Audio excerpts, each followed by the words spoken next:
What's happening, everybody? Ryan Thomas here, live on the Thomas Take Sports podcast. And tomorrow, I got not one, but I got two fantasy baseball drafts. One at 6 o'clock, one at 8 o'clock. And of course, I wanted to provide you guys, the viewers and listeners of my podcast, with information that you need to win your fantasy baseball league. I'm in a dynasty/keeper league as well as a redraft league, keeping close attention to the redraft leagues, because the redraft leagues in fantasy baseball are much, much tougher than going into any draft knowing the amount of talent that you're going to have. And, of course, putting together a top 10 list is no easy feat at any point when talking about top players, projections, rankings, whether it's a GOAT list, whether it's a top 10 of current players. It's tough. It's not easy, right? So me putting this list together for the fantasy baseball fanatics out there took me some time. I'm not going to lie to you. I compiled a lot of numbers, really got into the nitty gritty of it. And I got to tell you, this year for fantasy baseball is unlike any other, because we're starting to see this surge of young talents take the game over. Not even just necessarily become superstars, but change the game and how the game is evaluated, analyzed, you name it. And a few of these guys have made this top 10 list. So let's get right to it. This is my top 10 fantasy baseball's best list in 2023. Who are the top players that I believe are the best of the best that fantasy baseball has to offer? Of course, feel free to follow along and fire away your comment section in the comment section below. I know I got a lot of football fans here, and that's all well and great. That's great. But we're closer to baseball season, obviously, than we are football season. So let's get to the list here that I put pen to paper on and, of course, posted on the show. I'm going to go number 10, Manny Machado. And Manny Machado has been a stud since he came into the league. He came into the league with the Orioles. He was traded to the LA Dodgers. Then he was signed to a mega contract with the San Diego Padres, and then re-signed by the San Diego Padres for a massive amount of money. And it was wondered by many of us, myself included, whether Manny Machado would actually be the headline name of the 2024 fantasy draft class. He's 30 years old, born in 92, just like Ryan Thomas, and I know that this guy's only reaching his prime. Furthermore, only reaching his prime when the San Diego Padres, that lineup just continues to get better over the course of the last few years. They're going all in, trying to put forth their best effort towards winning a World Series. That top half of that lineup is like a fantasy team, essentially. Manny Machado, Juan Soto, Fernando Tatis, and my guy, the longtime Boston Red Sox, Xander Bogaerts, signed with the San Diego Padres this past offseason, of course. So the Padres are a sexy new team that have a lot of big-name players, especially in this batting lineup. And Manny Machado, I think, is one of those names that rightfully belongs in this top 10 list. Pass on him at your own risk. It seems as if Manny Machado has been passed on for the last couple years, and yet whoever has drafted him has reaped the reward that someone wishes they would have had. Number 9 is a new name added to this list, and it's a player that I really like, a player that I really enjoyed watching last year. He's an old school, new school player, kind of a throwback to the old days, and doesn't wear the gloves, doesn't wear much protection on the sleeves, on the elbow. The Houston Astros outfielder Kyle Tucker, and for me last year, Kyle Tucker, his statistics should jump out at you. 30 bombs, 107 ribbies, a 257 batting average. You'd like that to be better. Typically, he's a 270 hitter. He was a touch under 260, but key point here in terms of finding categories that most guys can't offer you. Kyle Tucker can offer you home runs, and he can offer you stolen bases. He hit 30 bombs last year. He stole 25 bags. So good for Kyle Tucker on that. He was the only player to really achieve that in both categories last season. And the numbers would actually suggest, despite him having 30 home runs last season, the on-base percentage average was lacking. Could have potentially had better numbers last year had he got on base more than the 257, than the 257 batting average. So Kyle Tucker, I think he's going to burst onto the scene. He's somebody that, seems to me like he's just getting warmed up, just getting started, and could be one of those players that could be set for a breakout campaign. Number 8 is LA Dodgers first baseman Freddie Freeman. I never thought I'd say those words. I always thought that Freddie Freeman would be a lifelong Atlanta Brave. Fortunately for Dodger Nation, the Braves made a big mistake letting him go. He should have been a lifer. Shout out to Matt Olson, though. That was a good move for the Braves.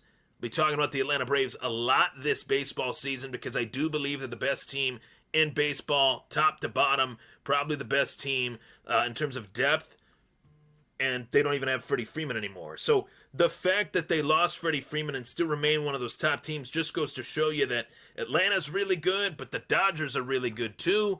That's what makes baseball fun with those two teams in the National League. Of course, you add the Padres in, as I mentioned before. Freddie Freeman is as consistent a first baseman as you will find for your fantasy team in fantasy baseball. Nobody has been more consistent at first base than Freddie Freeman outside of Paul Goldschmidt, who never makes a top 10 list but always finds himself atop the batting average category. And the one question I do have with Freddie Freeman, although I put him in this top 10 category, is the combination of durability and reliability is what put him here. Elite production at the first base position, unrivaled in comparison to anyone else. Durability is key for Freddie Freeman. He's only missed 10 games since the beginning of 2018, finishing him on the top 25 hitters each time in that span. More of a contact hitter, you're not going to find Freddie Freeman hitting 40 home runs. But when you're drafting positions for your team, filling the diamond, as I like to call it, Freddie Freeman's one of those guys that he will get you 20 to 25 each and every year in terms of bombs, 90 to 100 ribbies each and every season. Of course, over a 300 batting average, which usually leads to over a 390 on base percentage and over a 500 slugging percentage. So Freddie Freeman has been somebody that I've always liked, always admired, and I have him at number 8 for that reason. Just pure consistency from Freddie Freeman. The next one is another player that'll be wearing Dodger blue, much to my dismay for obvious reasons as a Boston Red Sox fan. The one that got away, Mookie Betts, the guy that should have started and played and finished his career with the Boston Red Sox. He's back for another season with the LA Dodgers, of course. He's going to be playing the rest of his career, more likely than not, in LA with the contract that the Dodgers gave him that the Red Sox would not give him. But Mookie Betts, honestly, Betts had a little bit of a down year last year. This was not the ideal season in 2022 for Mookie Betts. He had some hip problems. He had some injury bug issues that just continued to linger. There was moments where he came back out on the diamond and then he was off the diamond. As quick as you thought he was on the diamond, you realized he wasn't. So Betts being in this top 10 list is just a true testament to, despite the fact that he did miss some time with the hip injury, he finished the season with 35 home runs, over 80 ribbies, 12 stolen bases as well, a 270 batting average. Now, the home runs are there, the ribbies are there, the stolen bases are always in the 15, range, but in comparison to Mookie Betts playing 81 games at Fenway, now playing 81 games at Dodger Stadium, the dimensions and things of those two parks completely different, of course, and the NL more of a breaking ball league rather than a power pitching league like the AL. Mookie Betts was hitting 300, 320, 330 for the Boston Red Sox, just slapping doubles off the monster. That's not necessarily happening anymore with Mookie in LA, and that I think has drastically changed his average, so to speak. But Are we really going to complain about a 270 batting average? That's pretty good, of course, and I still believe that Mookie Betts is one of the best players in baseball and will find himself among that top chart list. Next is Juan Soto, San Diego Padres outfielder Juan Soto. The Padres shook up the baseball world last offseason, or last regular season rather, when they went out and made the move with the Washington Nationals, sending them a bunch of players for the services of Juan Soto. And Juan Soto's career, you look back and you look at, the fact that Juan Soto is still a very young player, finished last season with a abysmal 242 batting average, but the homers 27, the ribbies 62. That's really low for where Juan Soto is batting, fourth, third, possibly even fifth, more likely than not, though, third or fourth.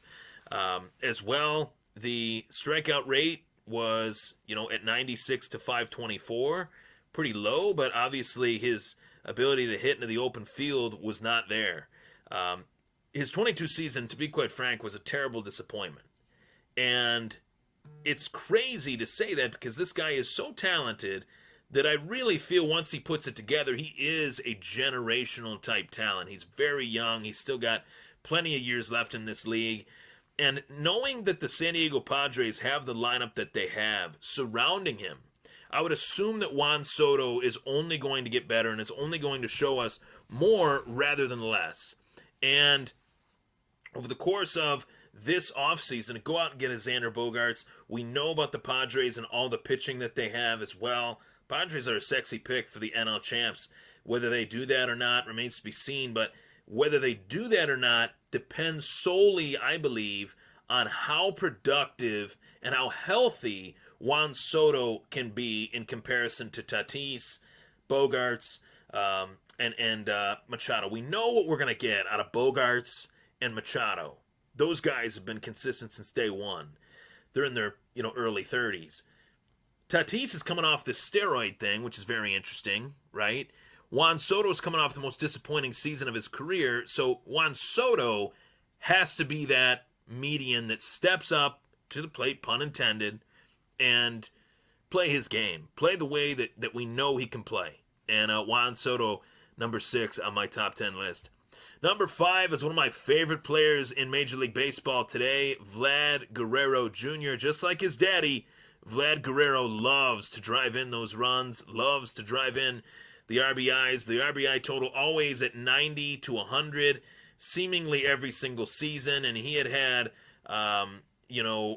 rumors of injury, rumors of being out of shape years back. He changed that and has been one hell of a player for the Toronto Blue Jays. By some estimations, you'd look at his 2022 season, 272 batting average, 32 dingers, 97 RBIs, a 339 on base percentage. Not a bad season at all. But based on his ADP, his average draft position for fantasy baseball, he was a top 5 pick last season and did not finish in the top 20. So his 50-plus ground ball rate returned and barreled up the ball 16 fewer times despite 8 extra trips to the plate. So what that means is he maintained the contact rate, but just wasn't quite the same. The one thing I'd say is he's entering his prime. This kid is only 24 years old, and he's only going to get better. I do believe, too, I've heard, I don't know the exact numbers, but the Blue Jays shrunk the dimensions of the Rogers Center, which is only going to help him. And I would say that if you're looking at a first-round player, Vlad Guerrero Jr. is one that should deliver. He has the skill set to be that most valuable player pick in the AL, and I think he could easily attain that. All right, number 4. So let's just go through a brief recap here of the top 10 fantasy players for fantasy baseball in 2023. Number 10 is Manny Machado. Number 9 is Kyle Tucker. Freddie Freeman, Mookie Betts, Juan Soto, and we're picking up where we left off at number 5 with Vlad Guerrero Jr. Next up on the docket is a player that'll be wearing a new jersey in 2023.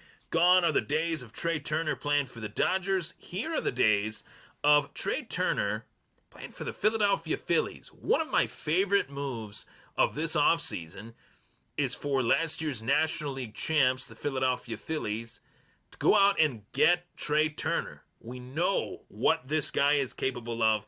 We know especially what he's capable of playing in a lineup with his former, now current teammate once again as they reunite, Bryce Harper. Bryce is going to miss some time, but Trea Turner could easily be number one on this list. I love Trea Turner. I love what he brings to the table. I've drafted him so many times over the years.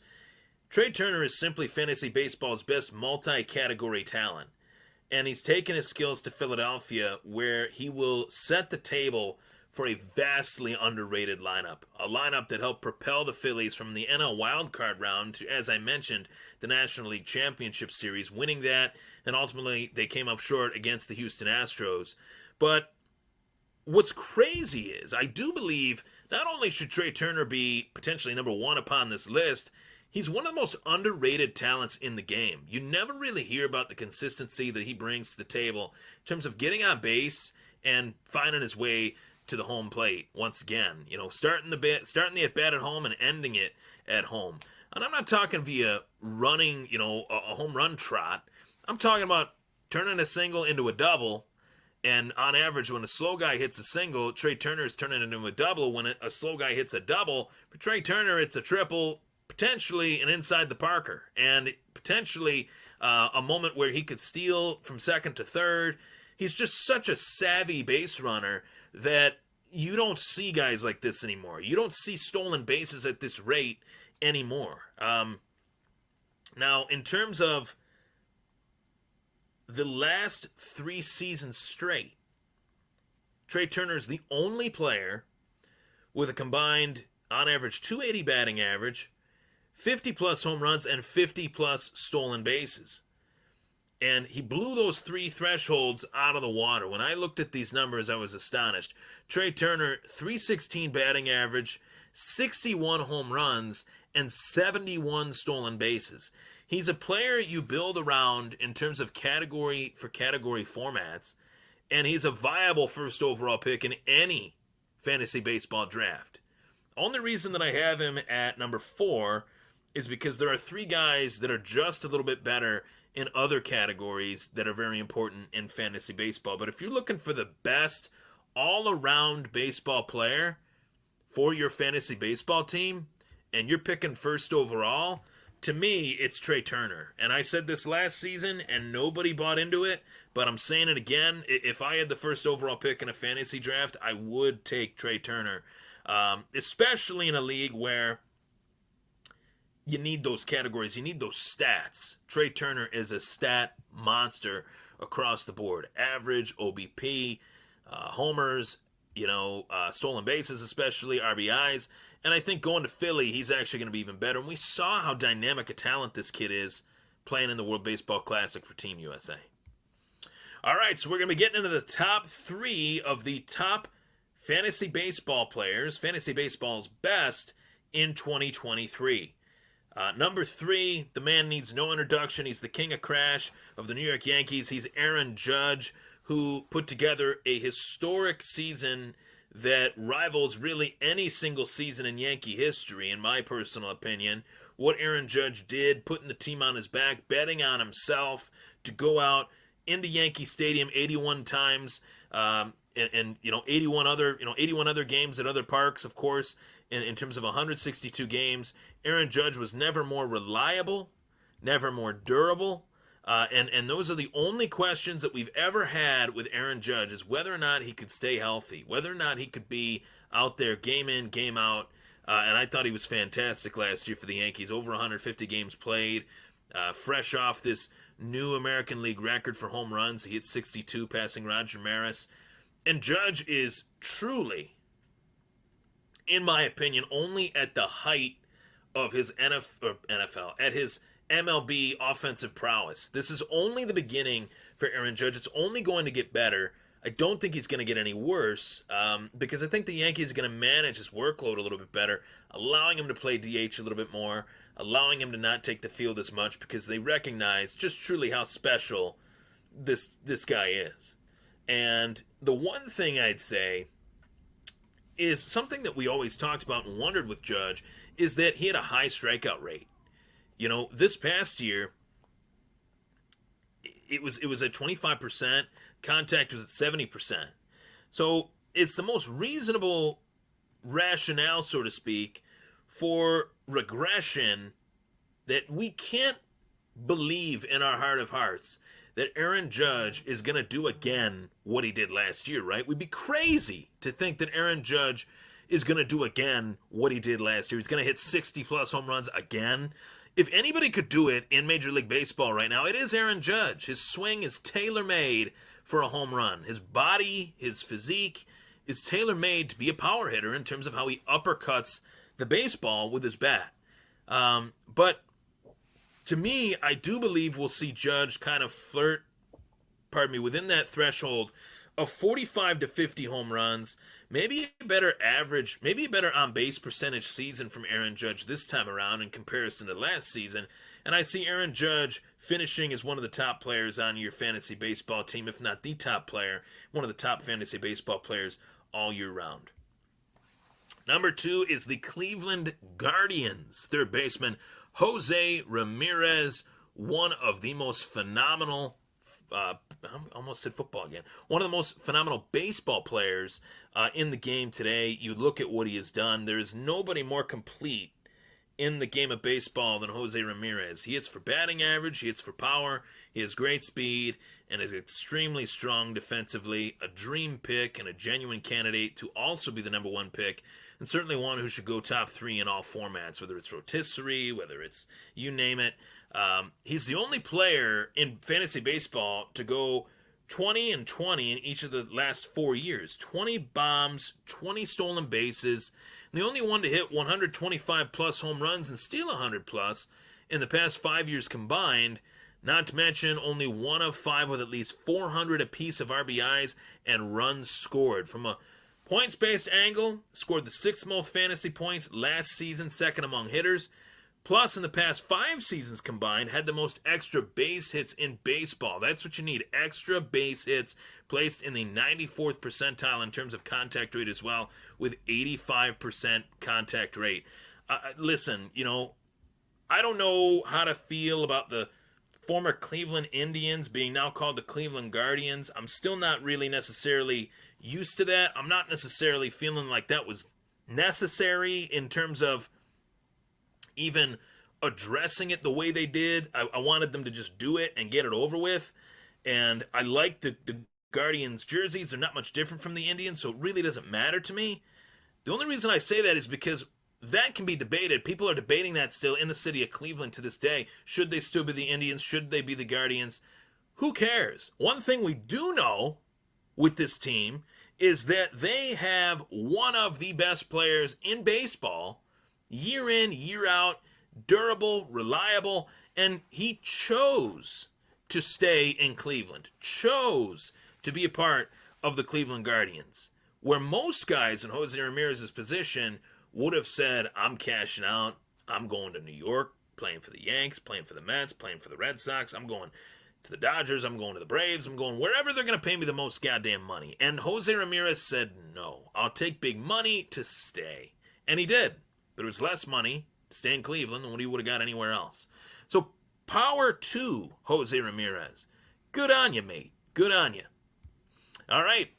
Now, this brings us to the number 1 fantasy baseball best of 2023. The best player for your fantasy baseball team. And this is a very interesting number 1. The times we're living in, it shows that baseball is a much different sport today than it's ever been before. And we have one player that is revolutionizing the game in ways that we have never seen, at least in the last 100 years, and that is none other than Shohei Ohtani. Shohei Ohtani is the show of Major League Baseball.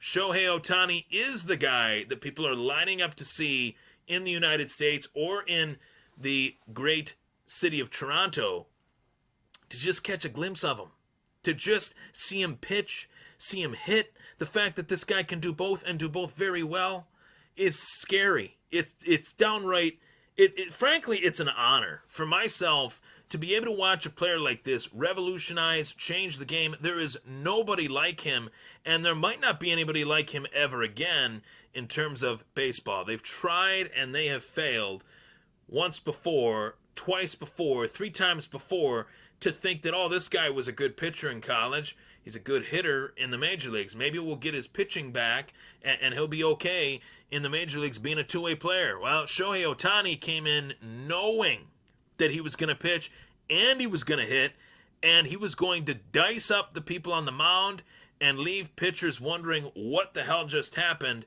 from the batter's box. Shohei Ohtani is the number 1 fantasy player for your fantasy baseball team. And what's so interesting about Shohei Ohtani is that he literally cracked the code of what do these major corporations do that run fantasy baseball, whether it's ESPN, whether it's Yahoo Sports. No matter where you're playing fantasy baseball, each company has had to attack this in a different way. Leagues in Yahoo, you can draft one version of Shohei Ohtani as a batter, and in that same league, you can draft Shohei Ohtani as a pitcher. There's 2 different versions of the same guy because he's so damn good. And in ESPN leagues, they had it last year where you draft Shohei Ohtani and you can choose to start him as a pitcher or a hitter on every given week, which that to me is stupid because that means there's certain starts that you're not getting out of him and there's certain at-bats that you're not getting out of him. Not cool, ESPN. Change that up, which I think they are this year. It's forced these major companies that partake in fantasy baseball and offering it as a service to the general public to literally change the way they think about their business, to change the way they run their product to the general public. And as far as I'm concerned, the proof is in the pudding. The debate may rage on, but Ohtani is certainly baseball's most versatile player and also its best, most valuable real game player as well as fantasy baseball player. And in terms of this, it's justifiable, right? With some of the names that I mentioned, Trey Turner, Jose Ramirez, Aaron Judge, Vlad Jr., you could take any one of those guys ahead of Ohtani, depending on how your league runs. But if your league allows you to start Ohtani as just Shohei Ohtani, whether he's pitching or hitting, like you get his stats as a pitcher and a hitter in the same day if he's pitching and hitting, there is nobody else to take first overall than Shohei Ohtani. And the Shohei Ohtani watch is on because the World Baseball Classic, in case you've been living under a rock, Team Japan beat the United States, proving that Japan has guys that can easily come over to Major League Baseball and say, hey, anything you can do, I can do better. I can do anything better than you. And they'll say, yes, they can, because they've proven it. They beat us. The USA was beaten by Japan. There's a lot of guys on that Japan team outside of Shohei Ohtani that proved their worth, that showed what they're capable of. And of course, we've had guys over the years come from Japan to Major League Baseball. Have you ever heard of a guy by the name of Ichiro Suzuki? He was so good that they just made him Ichiro. And that was it. That's all that needed to be said. Ichiro. We know what we were getting with that, just like we know what we're getting with Shohei Ohtani. One of the game's biggest blessings since the chase of the long gone summer that was obviously riddled with steroids. Thankfully, times are different now where Shohei Ohtani is just doing his thing with the God-given talent that he was given. My God, is this guy a sensational player to watch. So thankful for the opportunity to get the chance to watch this kid compete. Honestly, the only thing I wish is that he was playing for the Boston Red Sox. Other than that, I'm good. I love watching him play. I feel like he's being wasted in Anaheim or in LA, wherever the hell the Angels are calling themselves now. The LA Angels, wasting Trout, wasting Ohtani. One thing we know for sure, Ohtani will be a free agent next season. And let the derby, the bidding war, begin with Ohtani in a contract year I can only expect Ohtani to be even better in 2023 than what he was in 2022, 2021, or any year prior. I'm Ryan Thomas. Thank you so much for tuning in to my episode of Fantasy Baseball's Best in 2023. Like I said, I got not one, but two fantasy baseball drafts tomorrow. I'm super pumped up for them. I really hope you enjoyed the show. I know I did. Thank you.